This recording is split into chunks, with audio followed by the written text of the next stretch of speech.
On October 8, 2005, an earthquake of epic proportions devastated Pakistan's northwest frontier province. Over 70,000 people died, and nearly 3 million were left homeless. Balakot, once noted for its picturesque landscape, was the hardest hit. My home is totally damaged. My sister was injured.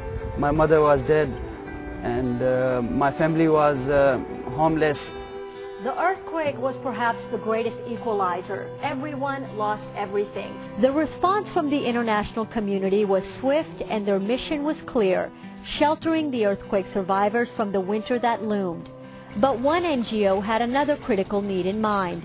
Action Against Hunger's focus became providing water to the disaster zone. From constructing hammams or gender-specific water closets where people could get a hot shower to soap distribution to promote hygiene, the aid organization addressed sanitation needs on several fronts.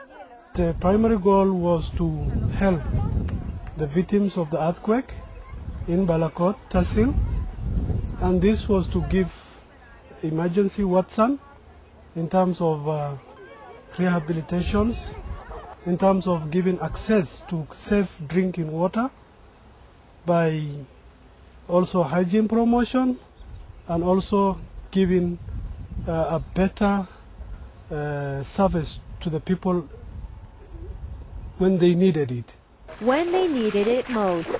In fact, Action Against Hunger's comprehensive response addressed not just the immediate but long-term needs of the residents as well, eventually allowing them to do what everyone, even their own government, deemed impossible. The Pakistani government has asked people not to rebuild in the earthquake zone, but as you can see, that's exactly what they're doing. Many of them say these are the only homes they've ever known.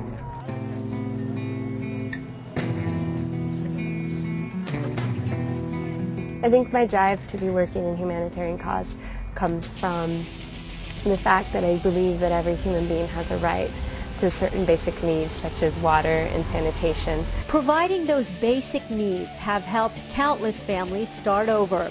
And more than a year after an earthquake shook this beautiful place on earth, Action Against Hunger remains in the region, teaching children about hygiene through makeshift puppet shows and other educational programs. I'm so happy to see the children, and especially the children, come out with their hair wet and know that they've been able to have a fresh shower that day or a bath. A fresh start takes on new meaning for a region trapped between a fault line and a future.